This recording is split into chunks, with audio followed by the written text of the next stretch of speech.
shugaban ƙasa shugaban jamhuriya na jaddada ma sojojin haɗin kai da goyon bayanta game da ƙoƙarin da suke yi na samar da tsaro a cikin ƙasa. Daga nan taron ya saurari jawabin ministan cikin gida general de division Mohamed Tumba, wanda ya yi ma gwamnatin bayani game da shirye-shiryen da ake yi na babban taron gwamnonin jihohi da kuma shugabannin gundumomi da na ƙananan hukumomi, taron da za a yi daga ranar 9 zuwa ranar 11 ga wannan watan na Satumba a Cantawa.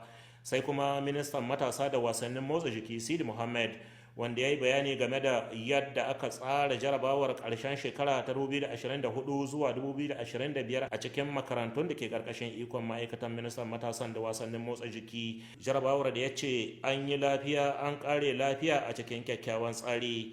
Haka zalika taron ministocin ya saurari ministan samar da ruwan sha da kare muhalli Colonel Mai Zama Abdullahi, wanda ya yi bayani ɗaya bayan ɗaya game da wasu ayyukan samar da ruwan sha da ma'aikatarsa ta yi, inda aka kafa 'yan ƙananan shato-shato a garin Irgin da ke cikin gunduma Abalak jihar Tawa da kuma Mata Labo cikin ƙaramar hukumar Kaw duk dai a jihar Tawa. Daga yanzu mutanen garuruwa da dama ne za su rika samun ruwan sha sakamakon kafa waɗannan ƙananan shato-shato ɗin da gwamnatin ta yi a cikin waɗannan yankunan. Sai kuma ministan noma da kiwo Colonel Muhammad Alhaji Usman da ya yi wasu bayanai guda uku, dukkansu akan wasu kwangiloli da ma'aikatarsa ta bada, daga ciki har da kwangilar sau alluran yima dabbobi maganin cututtuka. A ƙarshe taron ministocin ya saurari jawabin wakiltaccen minista mai kula da kasafin kuɗi Mamman Sidi, wanda ya yi ma gwamnatin bayani game da kwangilar sau wasu na'urorin tattara bayanai 50,000 da ake kira tablet a turance. Hakan na daga cikin shirye-shiryen da ake yi na ƙidayar al'ummar Nijar karo na 5 da za a yi nan gaba. Kamar yadda kuka sani a jiya da dare a duk ilahirin kasar nan tamu ta Nijar baki daya masallatayya a ko'ina an gudanar da wato sallace-sallace addu'o'i karatu alkur'ani da kuma bayani na tarihin manzon rahama manzon Allah sallallahu alaihi wasallam albarkacin wato daren maulidi da aka raya. Ɗimbin musulmi ne a ƙarƙashin jagorancin manya-manyan malamai da kuma magabata na ƙasa suka halarci waɗannan wurare baki ɗaya, kama daga nan babban birnin Yamai har ya zuwa cikin shahohi. Firaminista Ali Muhammad Lamin Zan ya kasance a garin Cota inda ya halarci wannan taro na maulidi, kamar yadda za ku shi a cikin wannan rahoto da kuma sauran rahotanni da abokan aikinmu suka aiko muna daga cikin shahohi baki ɗaya. Wannan maulidi da aka yi dai maulidi karo na 73 kenan da aka yi a birnin Cota. Dare ne mai dumbin tarihi kuma dare mai albarka a fanni na addinin musulunci, inda al'ummar musulmi maza da mata da yara ƙanana suka halarci wurin wannan babban dare, wanda suka fito daga cikin fadin ƙasar mu ta Nijar kuma da sauran ƙasashe na duniya masu kula da fanni na addinin musulunci. Wannan dare na alamishi zawwa safiya ta Juma'a 5 da watan Septamba shekara 2025.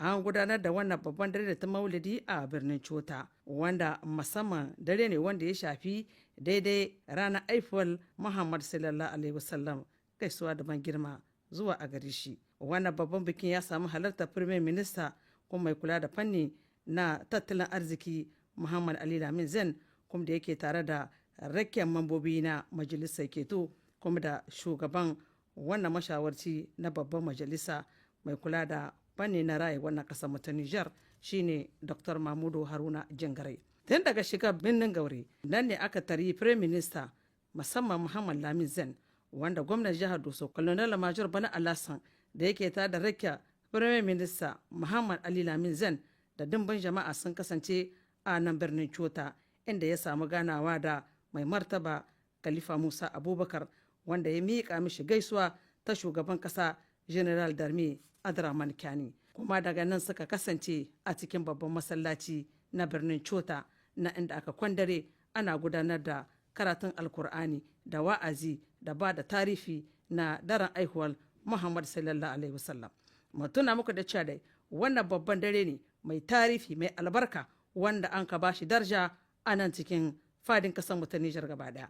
Baya da aka gudanar da sallah ta asuba, Prime Minister Muhammad Lamin Zain ya yi bayani kamar haka. Ina muku matuƙar godiya, kamin ku sai mu yi wa Allah subhanahu wa ta'ala godiya da ya ƙaddara haɗuwarmu a wannan guri mai albarka a ƙarƙashin shehu a zamne a nan.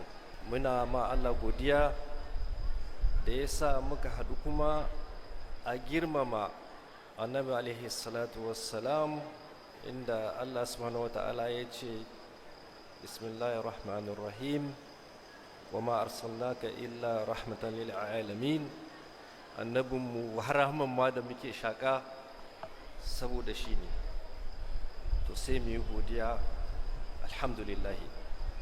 A wurin taron nan gwamnati da CNSP da Conseil Consultatif da duk tawagogi da suka zo daga kasashen waje da na cikin gida, Allah Ubangiji subhanahu wa ta'ala ya sa yadda suka zo lafiya su koma gidajensu lafiya. Kuma ƙasarmu a yi addu'a, a ci gaba da addu'a, Allah zama da ita lafiya, Allah ba mu lafiya da zaman lafiya. Wannan damuna da muke ciki, Allah sa damuna ce mai albarka. Ba wani dogon jawabi